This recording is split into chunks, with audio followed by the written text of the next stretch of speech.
information about your background, your education, and some of your experiences. And then by the beginning of the second segment, then we'll have an opportunity to get into an introduction to the so-called Black Lives Matter movement. Let's do it from that perspective. Well, I'm a native of Camden, Alabama. I grew up there in Wilcox County, Alabama, which was called at that time the Alabama Black Belt. I attended schools in Wilcox County. I graduated from Camden Academy High School in 1967. And from that point, I matriculated at Talladega College in Talladega, Alabama, majored in history. 1971, I graduated with a BA degree in history. And from that point to Crozer Theological Seminary in Rochester, New York, where I received the MA and MDiv degrees. From that point, of course, to Northwestern University, where I received the PhD degree in 1980 in American Christianity. And from that point, of course, I've been involved in scholarship and teaching. I taught at Worcester College in Ohio, Colgate University in New York, and for 30 years I taught at Vanderbilt University here in Nashville.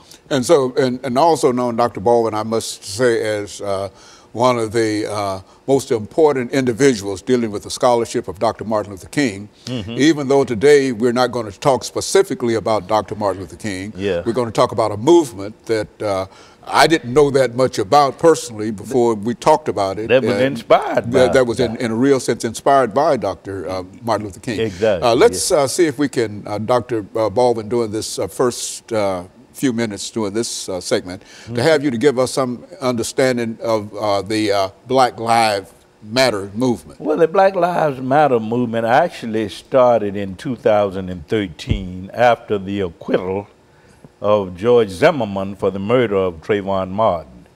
3 black women, Alicia Garza, Patrice Cullors, and Oprah Tometi, decided that they would get together and start a movement that would deal with the intentional and systematic killing of young black men. And they said, well, hey, this is about black lives. So what we want to do is to go on social media and to sort of promote this idea that black men are being systematically and intentionally killed, not only by vigilantes, but also by police. So the movement started in 2013 after the acquittal of George Zimmerman. It blossomed in 2014 with the killing of Michael Brown in Ferguson, Missouri. And since that time, of course, the movement has continued with the killing of Eric Garner, with the killing of Walter Scott in South Carolina, with the killing of Freddie Gray in Baltimore. So the Black Lives Matter movement is not only a slogan, it started out as a slogan. Some might say that it was a rallying cry, that it was a social media hashtag, but now it has become a movement with chapters in 23 chapters in the United States, Canada, and Ghana. And of course, since 2013, there have been more than 700 demonstrations in connection with that movement. But you also, Dr. Baldwin, I think, can trace that movement, as I think you explained to me, way back into the civil rights movement, to the early parts of the civil rights movement. And so although it only started in 2013 in terms of being what you consider to be the contemporary Black Lives Matter movement, but you can also, it also has a history that started long before this. And I think Black Lives Matter has always been a theme in the black freedom struggle. If you go back to the antebellum period with Frederick Douglass and Sojourner Truth and Harriet Tubman, they were all echoing this theme. Okay, Dr. Baldwin, I'll tell you what we'll do. We'll take this first commercial break, and then we'll come back and we'll pick up on the history of the Black Lives Matter movement. Okay. And we'll be back with our audience following this very, very short commercial break.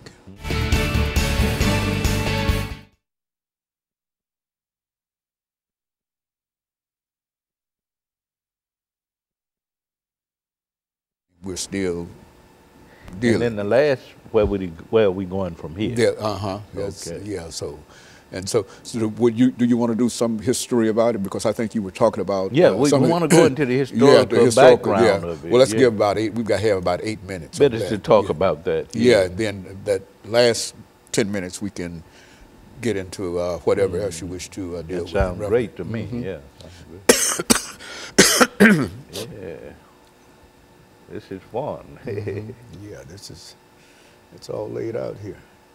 I say this is some important pieces of tape that we're getting right here. Not only does it deal with the subject here. Yeah, how do you put it in a larger context? In a context, yeah, that's right. Because I don't think a lot of people do that. Yeah, a lot of people do that.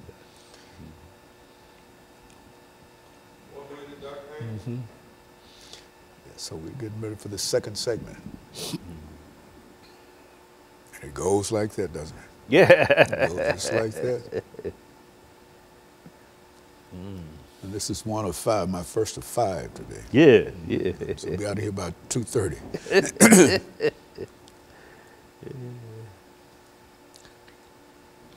Oprah does 1 a day, and I do 5. You do 5 a day. You got other people.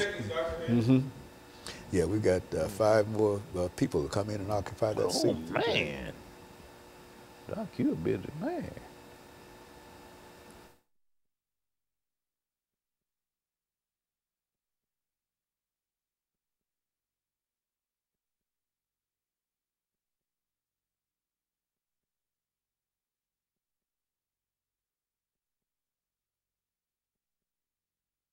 Thank you and welcome back to the second segment of the show for today. We're talking to Dr. LBaldwin, and he's given us some information relative to the contemporary Black Lives Matter movement. And of course, Dr. Baldwin, I think that when we left, we promised that we would give you an opportunity to talk about the historical significance of the Black Lives Matter movement and how it started. Let's talk about it from that perspective. Yes, I think we have to understand that although the movement started in 2013, after the murder of Trayvon Martin and the acquittal of George Zimmerman, we have to see that movement in a larger historical context. Black Lives Matter actually started in the pre-Civil War years. If you look at the speeches, the activities of Frederick Douglass and Harriet Tubman and Sojourner Truth, they were all echoing this theme, Black Lives Matter, in the late 19th century. John E. Bruce, Henry McNeil Turner, others were speaking to this same theme, Black Lives Matter, early 20th century. Ida B. Wells in her crusade against lynchings were talking about black lives and how they matter and how black bodies should be preserved. And so in the 1950s and 60s, you get Malcolm X and Martin Luther King Jr. talking about the sacredness of human personality and black lives. So what you have with the Black Lives Matter movement today is a movement that represents, I think, a continuation of centuries of freedom struggle. It's a part of that unbroken tradition of black struggle. And so we have to understand it, I think, in that larger historical context. Although the movement started in 2013, it's a part that is the idea, and that's why you call it the contemporary Black Lives Matter movement, because it's really a continuation in a real sense, but it's now contemporary. Yeah, it's contemporary. It's both contemporary and a continuation of this long history of struggle, and so we have to see it in those terms. And all those individuals who were concerned about any deprivation against the black population, especially the male. Is there something that is peculiar, Dr. Baldwin, when we talk about this movement dealing with young African-American males? Why is it, where does a male fit into these movements? I think it's really about vigilanteism. We know that Trayvon Martin was killed by a vigilante, and the movement started with an emphasis on that. But in time, it blossomed to include this idea of police misconduct and police brutality, which occurred, of course, in the case of Michael Brown in Ferguson, Missouri. And later with Eric Garner in New York, with Jordan Davis, of course, you had vigilanteism in Florida with Jordan Davis. And of course you had others like Walter Scott in South Carolina, who was killed by a policeman, and Freddie Gray in Baltimore. So the movement is really focused on the killing of young black men, the intentional and systematic maiming and destruction of young black male lives. And interestingly enough, you have black women who are spearheading this movement. So that's what it's all about. And when you look at this movement, Dr. Baldwin, and you think about the institution of slavery, I think you already mentioned that as part of the framework of the movement. When you look at this movement, it appears to me that the emphasis is on young African-American males, primarily because those are the most dangerous individuals dealing with the institution of slavery. That is, if slavery is to be overthrown, it is not the African-American female, nor the African-American older person, but it will be who? Those young African-American males. And so that's the group. That's right. That group has always been vulnerable. It was vulnerable in the pre-Civil War years, the antebellum period, as we call it, vulnerable in the late 19th century, earlier 20th century, the civil rights movement, and even today. The systematic and intentional killing and maiming, destruction of young black men, I think, is the issue here with the Black Lives Matter movement. Not to negate the fact that black women are also victims. I think there are statistics that show that every 48 hours, some young black male, female, or child become the victim of what? Vigilante violence or police violence. So it's a movement about the sacredness of black life, about the value, the dignity of human life and black life more specifically. So it's not only about black males, but it is about black males. It's about black people and their right to life, liberty, and the pursuit of happiness. And I think that also, Dr. Baldwin, I'm reminded that there's such a real problem in terms of the economic situation of young African-American males. Exactly. I think that when you look at the statistics for today, you find that they represent a large element of the population whose unemployment is greater than any other area. And so not only is it the killing of African-American males, but it also has an aspect in terms of their economic deprivation and their social deprivation and et cetera. That's an excellent question. And we often forget that when we go on social media and we check out the Black Lives Matter movement, we think it's only about racial profiling and police brutality and misconduct. It's also about poverty and economic injustice. They're very much concerned, Alicia Garza and others who are heading this movement are concerned about poverty and economic injustice, about teenage pregnancy, about incarceration rates in the black community. So it's a movement about the sacredness of black life, that black people must be concerned about black lives, that they must consider black lives sacred, and that the larger society and culture should also embrace this idea of the sacredness, the dignity and worth of black human personality. That's what it's about. Very good. And so however you look at it, whether we're talking about the immediate destruction of black life, or whether we're talking about a slow destruction of black life through the inability for most individuals to get work and create a situation where they are always at one another's throats and et cetera, et cetera. That's all part of it. The treatment, all part of it, in a real sense, of the young African-American male. Yes. It's not only about police brutality and racial profiling, it's about what happens internally in the black community, is that black people themselves must respect the sacredness of black life, which means, hey, we have to deal with black on black crime, as well as police brutality and misconduct, as well as vigilantism, which results in the deaths of black males. We must deal with all of these issues. And of course, Dr. Baldwin, we're going to take this second commercial break, and we'll be back with our audience following this very, very short commercial break.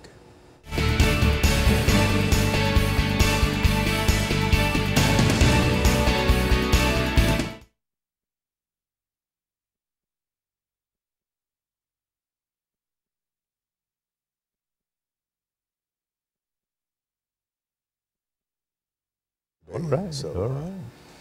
yeah. So.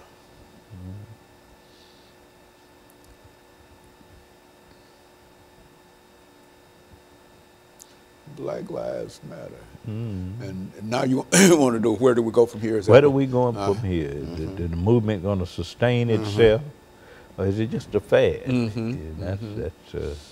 Well, it looks like it has already sustained itself from the very, very beginning. Worldwide media attention. Yeah, from slavery. It's just wider. You see, I think Black bodies are important, I think. And as long as there's police brutality, the movement would exist. Yeah, you talk about police brutality and whatever, and then you think about Willie Lynch. Yeah. You know, that's, exactly. Yeah, I mean, I got a lot of stuff out on the internet dealing with Willie Lynch. Oh, you I got do? the whole Willie Lynch letter, man. You'd be surprised if you ever go out there and see that, man. I got the whole... I got to check that out. Yes, sir. Life and Times of Willie Lynch. Okay. Yes, about almost 18 hours of it. Isn't that Yes. I'm surprised how they kept it out there, but you know. Okay. That's Brother Dockery, I think. Who is that? That's Dockery, my second guess. Reuben Dockery. Okay. You might know him, I think. I think I know him, yeah. He's going to talk about some.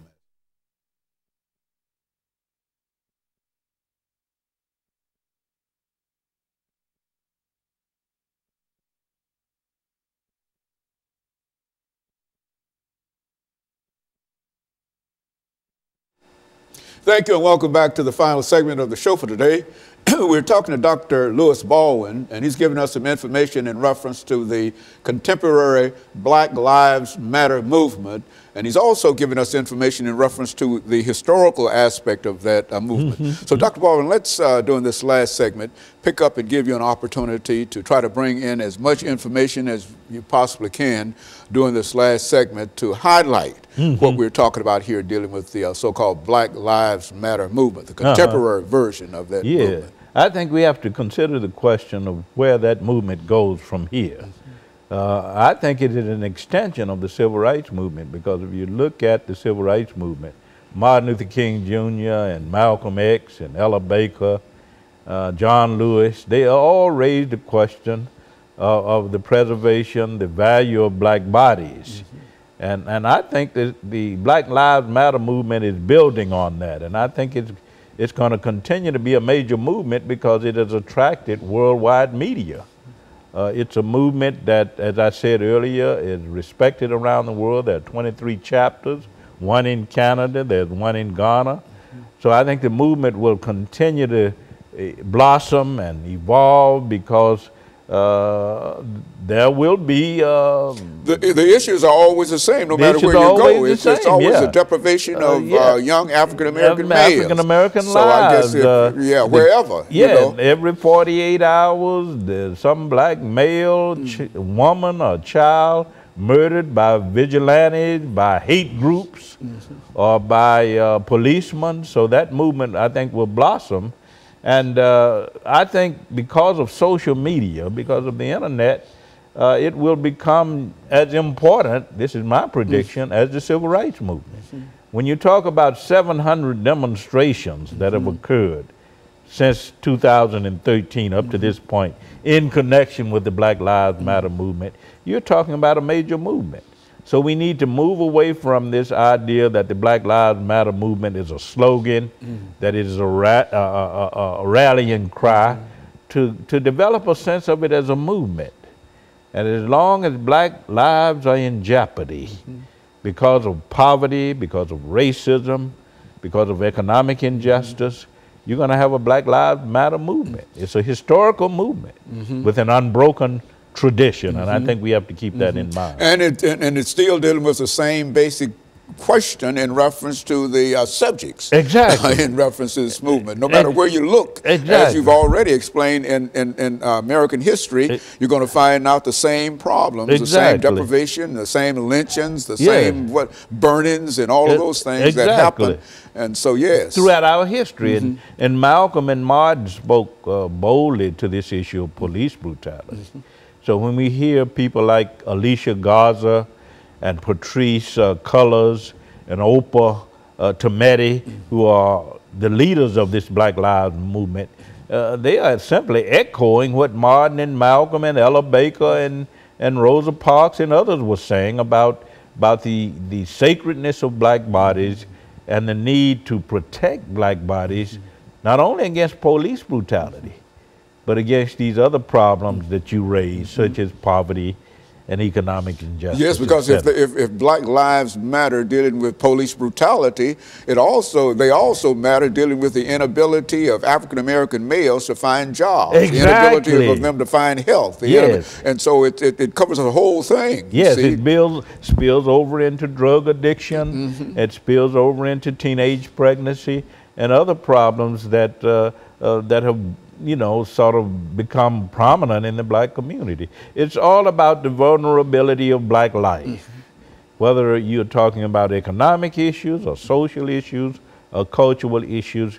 The question is, how do we preserve the sacredness, the dignity and worth of black life? And through all this period, Dr. Baldwin, from the very, very beginning, from slavery on up until now, we're still dealing with the same basic subjects. Exactly. And no matter whether you find them in slavery, or whether you find them in modern urban America, they're the same young men between about 16 and 25 or 30 years old that are receiving the attention of this movement in a real sense. And so it's a problem that is epidemic in our society, and if we don't deal with it, we're going to suffer tragic consequences, and we're already suffering tragic consequences. And I just want to let you know, Dr. Baldwin, you're doing a great work in terms of making us realize the importance of this movement, because I've seen it on television and I've seen people with signs saying Black Lives Matter. And even though I've been involved in this activity for the longest, I've never thought in terms of this being a part of something that was traditional. I've always known of protests, the NAACP and all other organizations that have protested, anti-lynching movements, and I think you've mentioned all of those, but I never was able to put it together as you were able to put it together here, and to indicate that this is indeed not a recent movement, even though you talk about the contemporary Black Lives Matter movement, that it's contemporary only because it is now which contemporary is, but it also has its historical roots in something that's very, very important. Yeah, it's a part of an ongoing struggle. And I certainly appreciate you, as I think we're getting ready for our final words for today, and I certainly appreciate you bringing us by that information and to encourage us, to let us know that there is an historical foundation, and those who might wish to become involved in this movement can continue to become so involved. And so I'm sort of wondering about where we are now. Is this it? Oh, good. We're good. I didn't know. I think. Well, then I think what we have to do is, if you're interested in the Black Lives Matter movement, you have to become a part of social media, and not only social media, but a part of a movement, because the killing of black men, women, and children will continue. That's not going to stop. As I said earlier, that every 28 hours, according to some statistics, some black woman, male, child killed by vigilante, police, or hate groups. And we know about the Klan and the neo-Nazis and the Aryan nations and paramilitary groups, all of which promote a kind of racist theology, a racist philosophy. So the Black Lives Matter movement, in my view, will continue to grow and will continue to thrive, because you have the foundation for that kind of thing.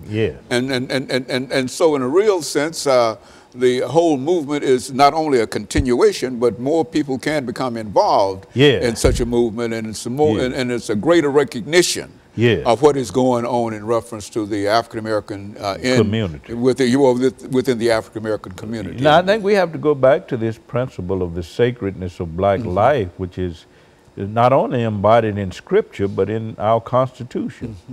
we all have the right to life, liberty, and the pursuit of happiness. And if we really believe in the sacredness, the dignity, and worth of human life, then we will become a part of this Black Lives Matter movement. Because this is what it's all about. It's not only about protecting the sacredness and the dignity of black life, it's about protecting the sacredness and dignity of life in general. That's exactly it. And so it's much greater than black people. It's how we treat one another. Each other. And if we're a country that claims to be a Christian nation, that claims to be wedded to the principles of the Constitution, then we'll take that seriously. And so in a real sense, this is part of what you might call the civil rights movement, because civil rights... I think it's an extension of the civil rights movement, because as I said earlier, when you look at the civil rights leaders in the 50s and 60s, they were dealing with police brutality, police misconduct. Malcolm X spoke Black Panthers Party, to Black Panther Party, King, Ella Baker, Fannie Lou Hamer. All of these leaders were concerned about police brutality and the intrusion of Klan elements into the police department. So I think we have to consider that in the larger context of what we are talking about. Very good. And of course, Dr. Baldwin, let me thank you for coming by and giving us that excellent information.